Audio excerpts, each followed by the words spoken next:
You're listening to the No Labels, No Limits podcast with best-selling author Sarah Box, where you get the inside scoop on the steps action takers and decision makers take to align their purpose to their principles and achieve their goals in business and life. We focus on the mantra, no labels, no limits, no excuses. And now, without further ado, please welcome your commanding coach with plenty of chutzpah and heart, Sarah Box. Hey there, everybody. This is Sarah, and thank you so much for joining us for this episode of the No Labels, No Limits podcast, a podcast all about shedding limiting labels and beliefs. And today, that's actually even more appropriate because we're going to talk about shedding more than just labels and beliefs, so that we can be our authentic selves. And I'm interested to see if folks can actually hear the wisdom in what we're going to learn from Dr. Lynn Sally. Now, Lynn Sally, or Dr. Lucky Lynn Sally, is an author, a performer, and a scholar, or as she likes to say, she's a professor by day and a stripper by night. Performance studies scholar is her professional daytime job, but she's also an acclaimed burlesque artist. And she offers an inside look at the history, culture, and philosophy of New York's Neo-Burlesque scene in her recent book, Neo-Burlesque, Striptease as Transformation. And that's actually part of the pieces I want to pull apart with her about how that is a transformation path. But in her book, she really talks about, or says it's a constant dialogue with the classic burlesque of the 19th and 20th centuries with what is today. And I love this quote by her, which she says, "Be yourself unapologetically and boldly." So with that brief introduction, let's welcome today's guest, Dr. Lynn Sally. Hi, Lynn. How are you? I'm great. How are you today, Sarah? I'm well. I wanted to start, I ask all of our guests this opening question, so I don't want to let you off the hook. I want to ask you as well. And that is there something that you do every day or on a really regular basis that helps you stay true to who you are and your goals and visions? Yeah. So every day when I wake up in the morning, I actually meditate. And that's a moment for me to just think about my coming day, also just to ground myself in my breath. And so it's just a moment for me to transition into the day. And so that's been a really great daily practice for me to center myself and sort of prepare for the day ahead. Have you always done that? No, that's recent. I about 4 years ago, I started meditating. So I've been doing it now every day for a good year or two. Awesome. I'm guessing that you're having the effects that you want from it. Okay, so let's just dive right into the topic of burlesque and stripper and professor.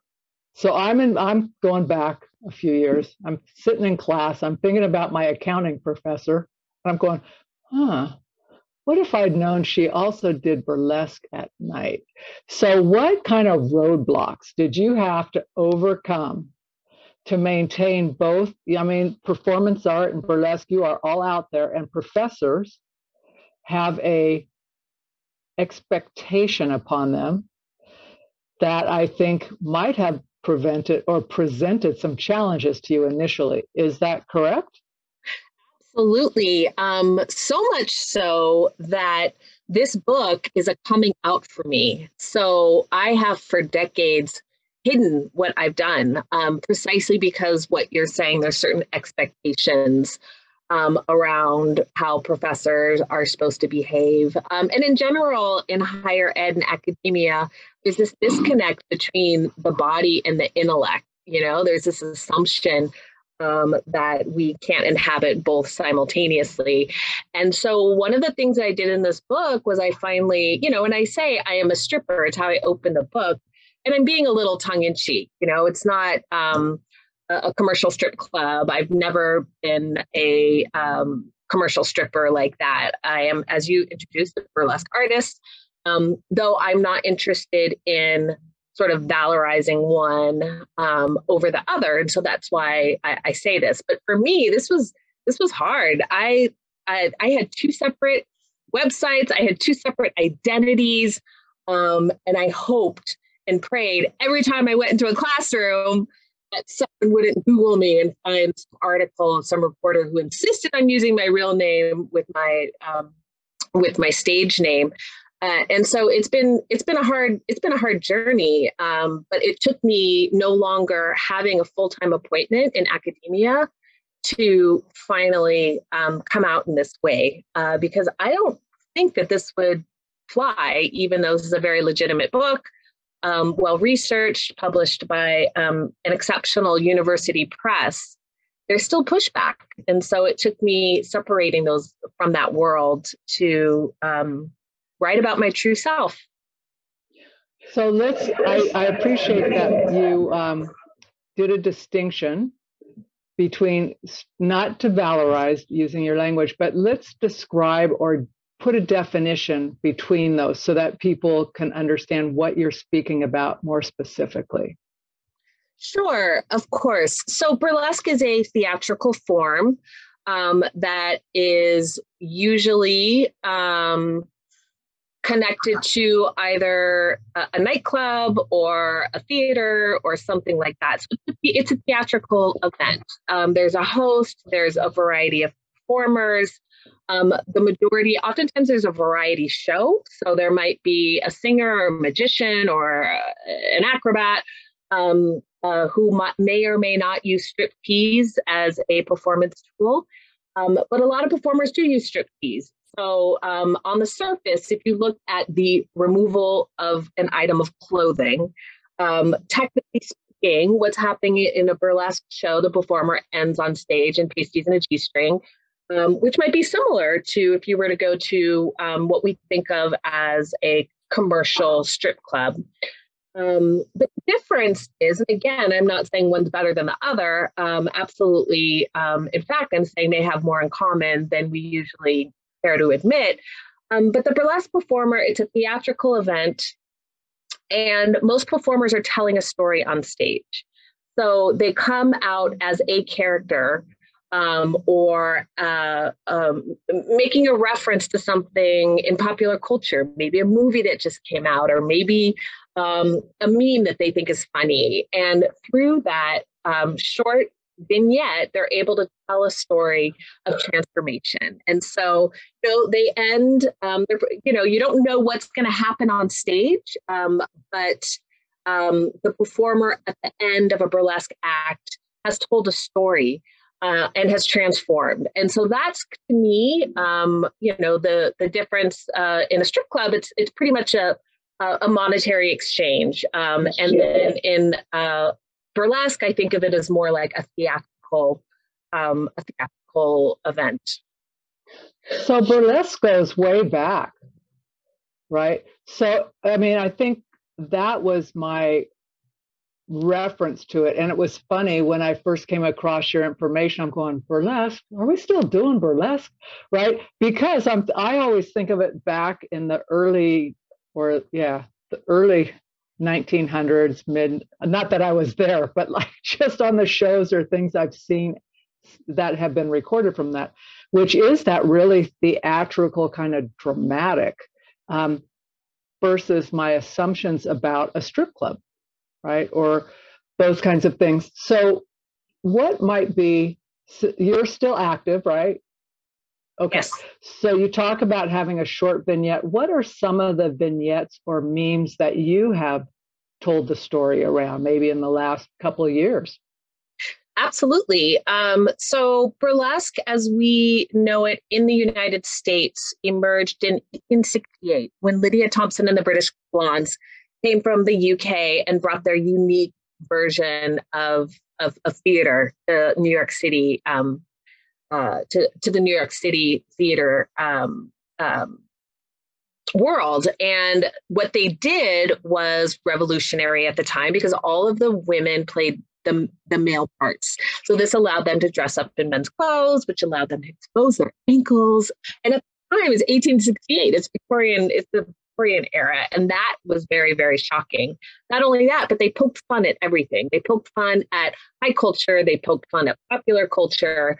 And so all of that was really, really shocking at the time. So today in contemporary, what we oftentimes refer to as Neo-Burlesque, we're doing a very similar thing, but using striptease. So making allusions or referencing things that are happening in popular culture. So I have one act to answer your question, where I come out as a pony. So I literally I'm inside a horse. I have cut horse in half and have a horse on both sides of me. So I come out, I'm riding my pony, and then I miraculously turn into a carousel horse. And there's a magic trick involved, which I will not divulge.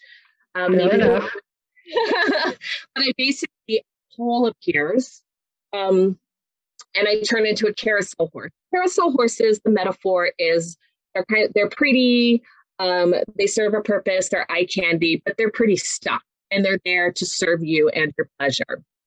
And then Chariots of Fire comes on, the song from Chariots of Fire, the famous one, and I break away from the pole and release myself, and just start, getting into riding that pony a little bit more. And then I release my hair all the way down and zip my corset, turn around to the audience and run slow motion to them. And I have become Lady Godiva on a horse running to the audience. And then I reach down in between my legs, pull up a phallic object, and it's a unicorn horn.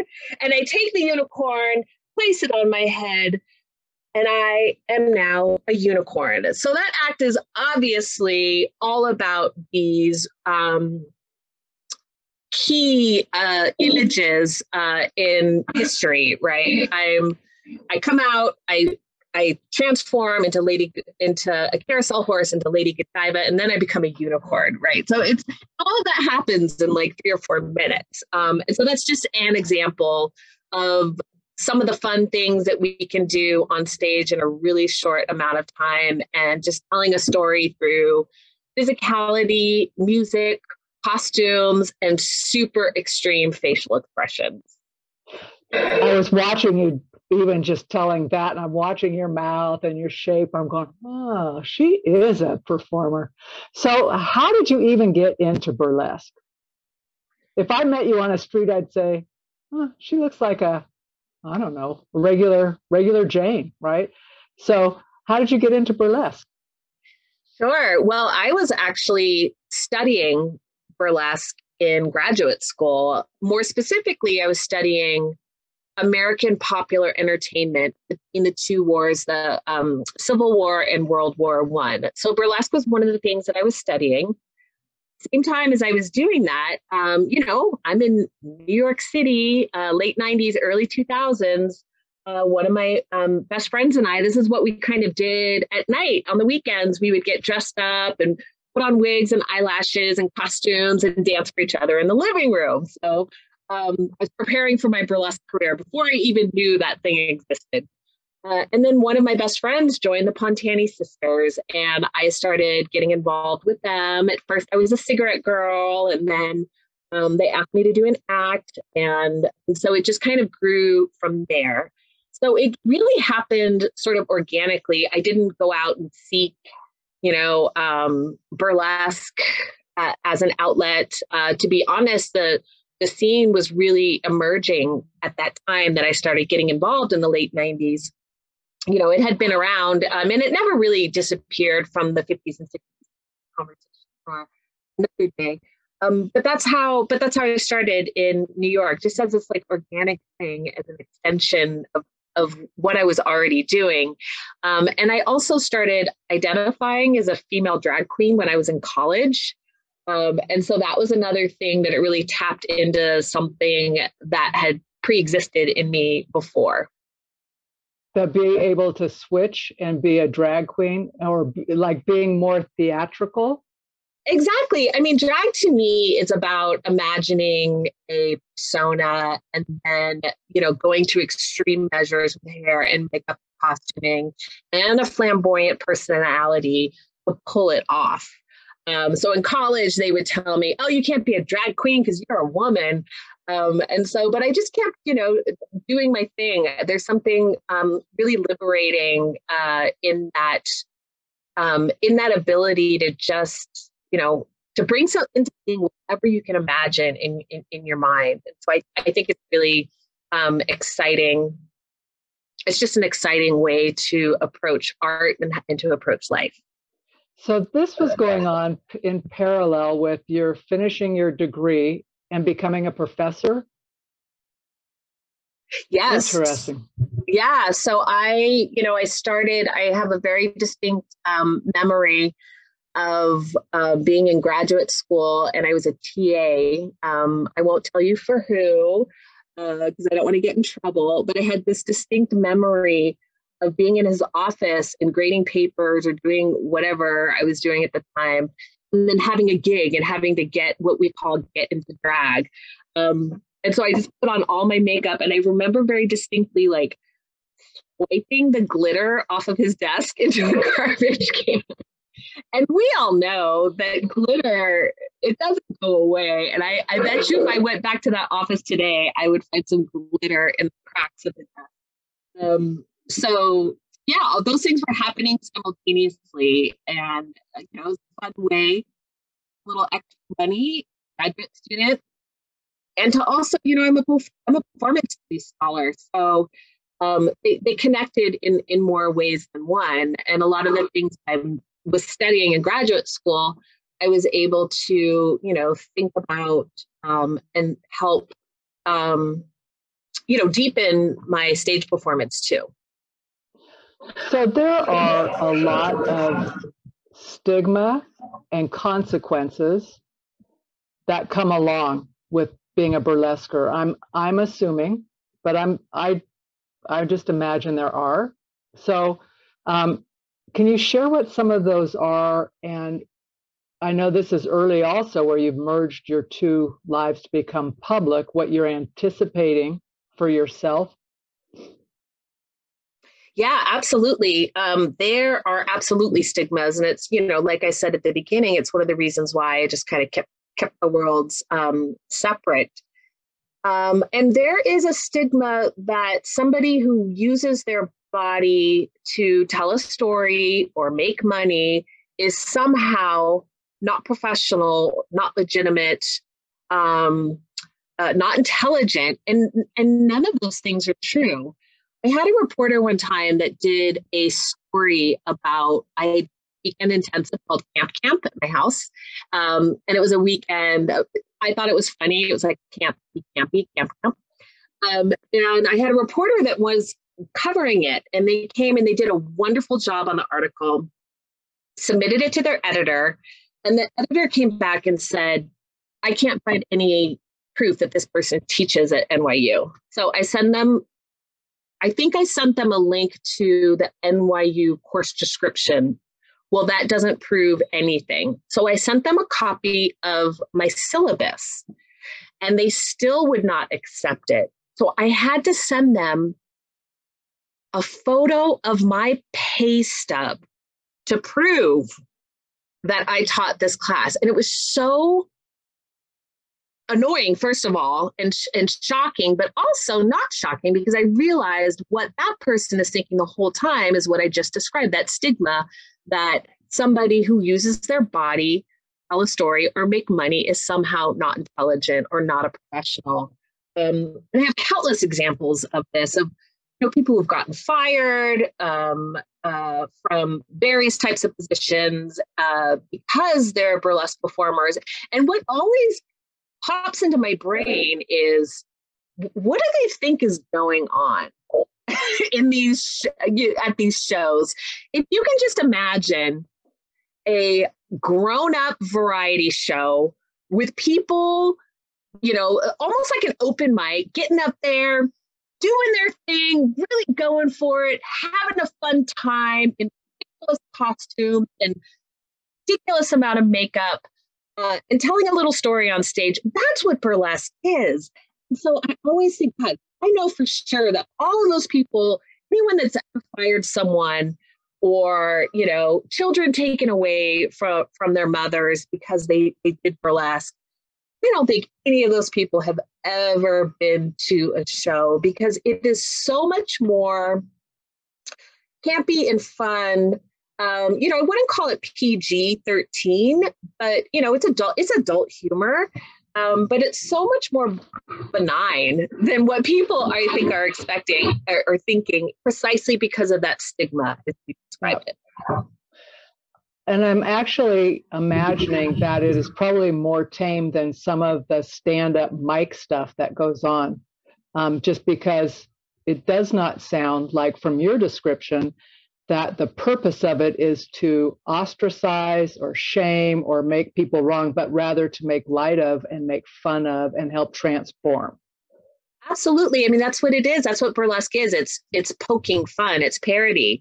And that fun is also, that poking fun is also about funness, about having fun. So the performers are having fun on stage. People in the audience are having fun. And there's a lightheartedness to it. You can see way more explicit things in music videos than you would ever see at a burlesque show. And so, yeah, it's really interesting. It's interesting to me why all this baggage has been put on this one art form. And I'm not sure why, though. I think for the neo scene, the neo-burlesque scene, the contemporary art scene, it has something to do with the performers. And I'm going to use the word women, though not all burlesque performers are women. I'm going to use that for the moment.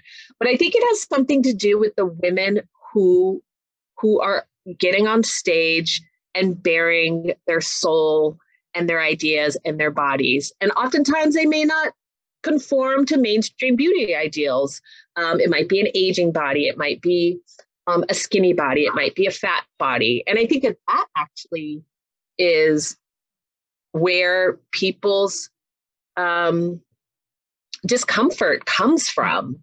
You know, it's like that celebration of anybody on stage is hard for people to swallow when we're constantly being told through social media and through the media in general to cover up if you look a certain way. Yeah, like there is one way to be. Exactly. Yeah.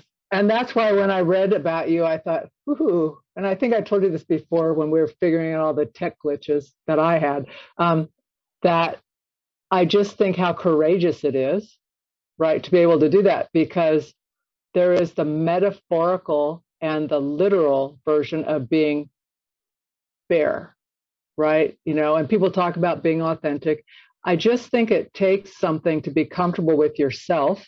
And I'm wondering if you have lessons about how that has helped you or others you've known kind of transform themselves, their opinions of themselves, or their self-expression, especially as a professor who studies this and the whole cultural aspect of it.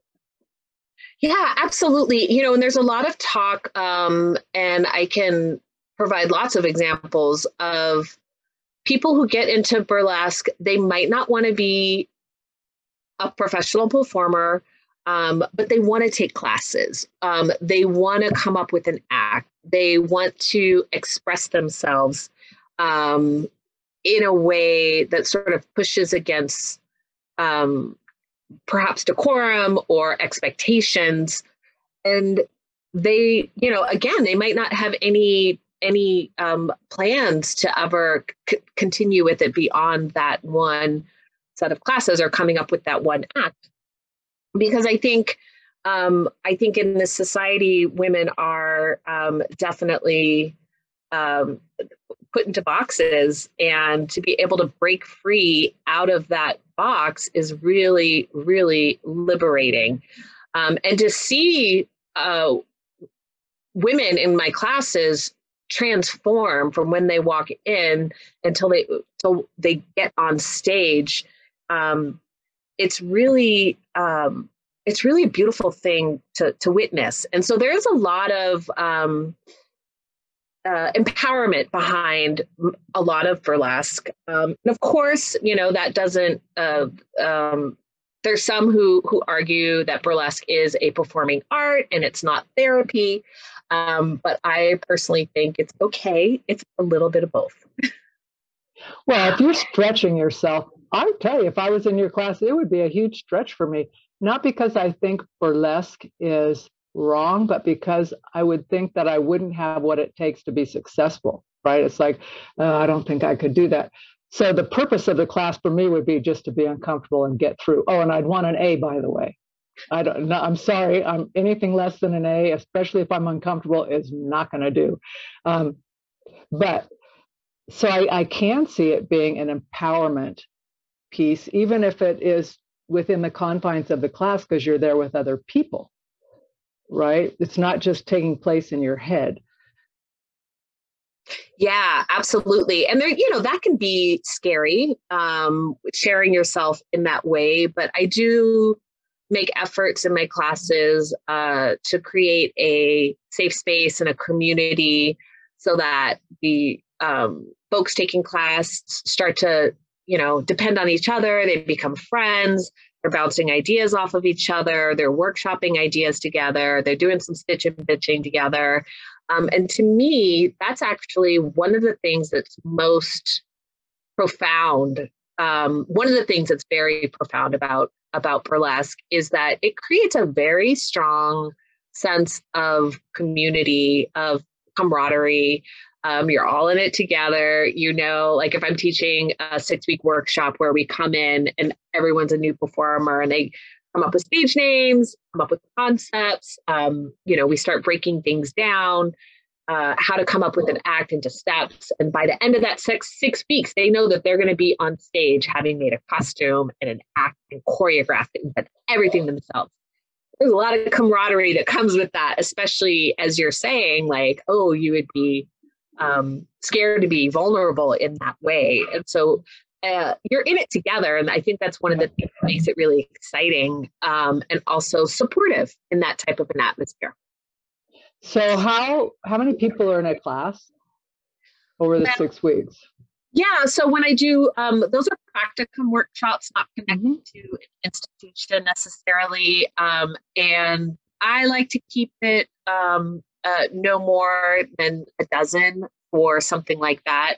I've also taught classes, workshops and movement classes at something called BurlyCon, which is a yearly convention for burlesque performers. And I've taught classes there and have had, 150, 200 students in class.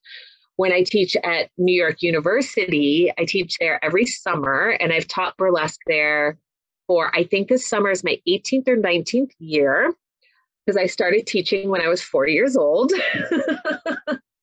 Of course. Of course. Yeah, and those classes vary. I usually have in my summer sessions about 10.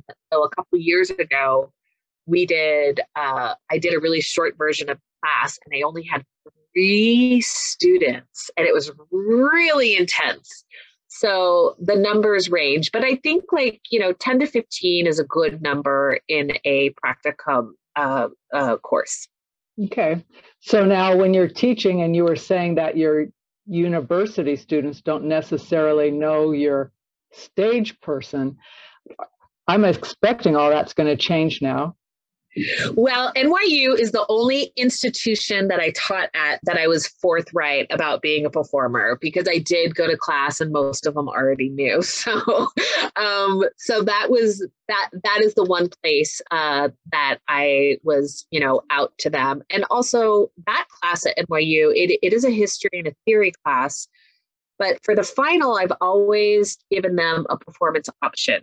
So if they wanted to perform instead of write a paper, I would help them do that. And last year was the first time that I actually made the performance the final and made paper the option. And so one thing that I did differently was that I actually built in practicums into the course so that was actually part of it. And for the students at NYU, it's the drama department.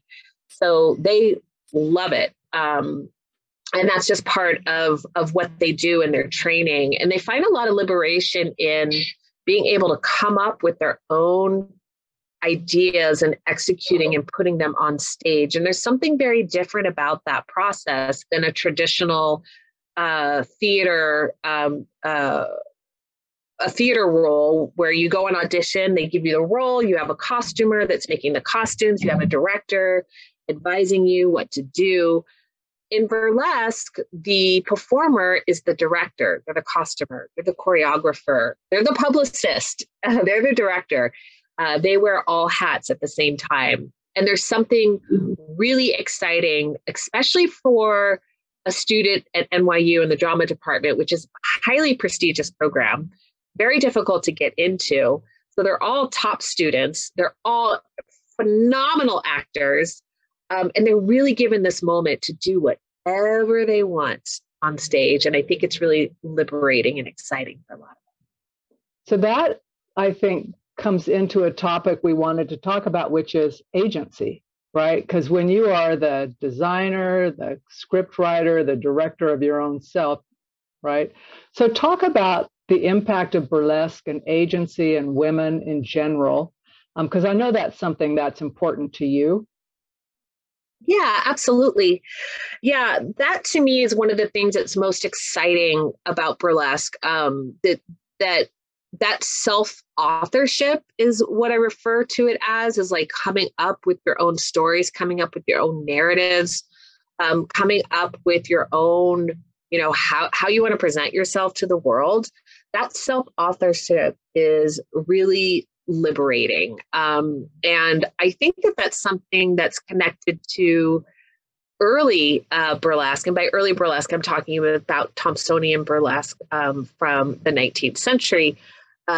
One contemporary at that time said, it's really shocking to look at these women with their horrible prettiness, and that they were being critiqued as being aware of their own awareishness. And so this idea of just being like fully who you are is scary, right? Because so often we're taught to conform. And so that to me is something that's really, really empowering about burlesque. And I've seen it over and over and over and over again. And I can't quite quantify it. I can't say exactly, turn down self-consciousness 3 degrees and turn up, empowerment or agency 10 degrees. But I've seen people over and over again just literally be transformed. And I think that permission to be aware of your own awareness is a really integral part of folks finding their agency and finding their voice. So in my lingo, non-theater lingo, basic lingo, for me, it's almost like to be able or to be in your class and be told to come up with this, right? I have to decide what story I want to tell, right? Am I telling the story that I took on when I was little because people said they liked me in that way?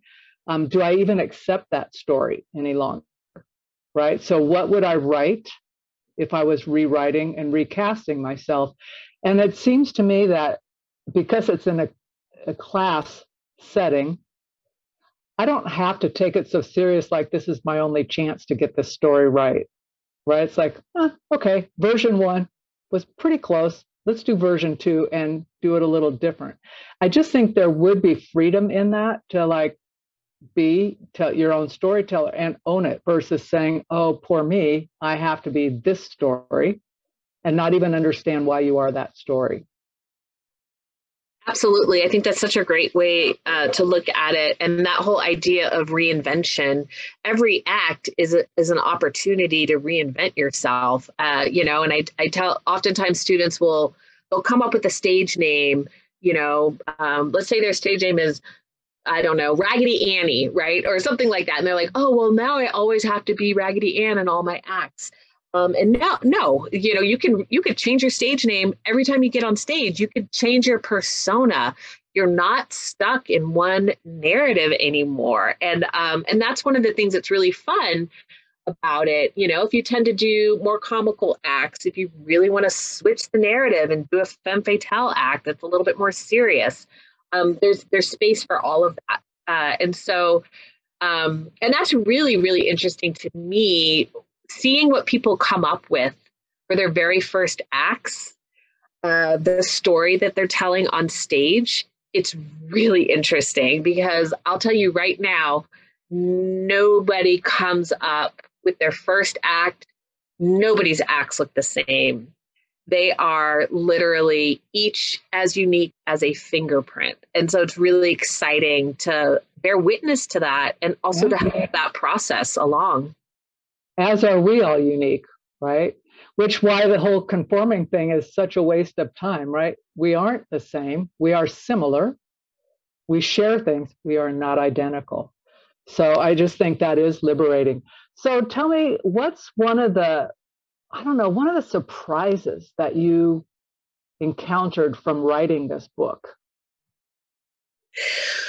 One of the surprises from writing it, oh man, one of the surprises for me, well, this wasn't a surprise, but really getting things in a way that they're legitimized in like traditional academic texts, was painful and time consuming. There's one endnote in my book that took me, I worked on it for a week. I worked on it for 40 hours, one footnote, one page. And that wasn't super surprising to me because we all know how painful that part of scholarship can be, the really nitty gritty. But one of the things that surprised me was that I actually, I got such joy from just describing things that I have been knee deep in for, 2 decades, almost 2 decades at this point. I really found a lot of joy in describing acts that I love. Like so each chapter in this book is a very focused case study. So I'm looking at a particular performer and I do a close reading of one of their performances. And to me, someone described them as, they said, oh, you have a lot of, it's clear you have a lot of love for the people that you're talking about. And I think of each chapter as a little love letter to the performer, because I love what they do. And so that was surprising because oftentimes in academic texts, scholars can get pretty critical. That's what we're taught to do in graduate school. We're taught to break things down. We're taught to critique things. And I found way more joy in describing what I loved than describing what didn't quite fit or what I thought was wrong. Okay, pause there, drop the mic. If we all spend a little more time describing what we love instead of what we don't like and what kind of rubs us the wrong way, just think how much happier we'd all be. That's my little soapbox for you, but I love that you had that, because that's the whole thing with footnoting and all that stuff. I'm going, it's tedious. Not only is it tedious, it takes you away from like the heart. So I know it's necessary. But I love that you think of your chapters as love letters. That's great. Are you going to write another book? Is one in the offing for you? Yeah, well, I'm actually working on 2 manuscripts right now. I'm editing a collection of writing, and it's called Sex on Stage. And we're intentionally being provocative, but the sex implies, sexuality, the explicit body, but also it's about gender. And that, as I said, is an edited collection that I've been working on with a UK scholar, and her name is Ali Carr. And we're at the proposal stage. So we already have all the contributors. We've collected their submissions and workshopped their pieces with them. So we're really excited about that. And the other book I'm working on right now is actually a memoir, and it's a little bit of an experimental form memoir. But so I'm working on that too. So I've really been excited and energized by my writing career. So one thing that has become a little demystified for me, having now gone through this process of writing a book proposal and, going through peer review twice, that's a story for another day. I switched my publishers halfway through this project, and I'm super happy with Rutgers University Press. Shout out to Kim. And but I've learned a lot I've learned a lot. It's sort of demystified writing a book and doing it. It's doable. You know what I mean? Like, it just takes a little bit of work, but it's doable. And now that I know I can do it, I'm excited to do it more. I love that you are both a teacher, a performer, and a communicator, right? In writing and performing and all of that. So if you were to give little Dr. Lynn, when she was about 8 years old, a tidbit of advice, what would you tell her? Oh, I would tell her to not apologize for being bold. And, at the time, my role model was Miss Piggy. And I read Miss Piggy's Guide to Life, at the time, and I would have told her, keep that copy, reread it every year, because that is your guide to life. I love Miss Piggy. And when I was a little kid, I was a little chunky. So I was bossy, and, so people would call me Miss Piggy, and it would be like, I'm not Miss Piggy. And I wish I would have claimed it. Claim it. Thank you. Oh, you're Miss Piggy. Oh, I thank you. We could only all wish we were Miss Piggy. Miss Piggy is the best thing ever. Okay, that'll be a takeaway. And I know you have a gift to offer folks of your book, or they can get a signed copy of you. So how do they do that? Yes, I would absolutely love to send you a personalized book plate. So if you want to buy my book, I strongly recommend buying it directly from Rutgers University Press. They provide free shipping. So you can buy it there. And of course, if you would rather buy it at your local bookstore, we encourage that too. And of course, it's sold everywhere that books are sold. And I also want to mention that we have an audiobook. So if you prefer to listen rather than read, the audiobook is available, and it's narrated by Kate Valentine, aka Miss Astrid, who's super amazing host and a very important innovator of the Neo-Burlesque scene. So you can purchase my book and just shoot me an email, and I'm happy to mail you a book plate. You can reach me at my website is lynnsally.com, and my email is drlynnsally@gmail.com. And keep up with me on social, and yeah, let's KIT, keep in touch. I like that. Well, and we'll put the links in the show notes for anybody who's listening and not able to take notes safely at the moment. So don't worry about that. Lynn, it has been so great having you on the podcast. I really appreciate it. I love that you put yourself out there. And I felt a little clutch for you when I'm thinking, ooh, that's a brave gal, right? So I like what you brought into my day today by being a guest. So I want to thank you for that. And I wish you all the best. And listeners, reach out, check it out. Thank you so much for having me. It was my absolute pleasure.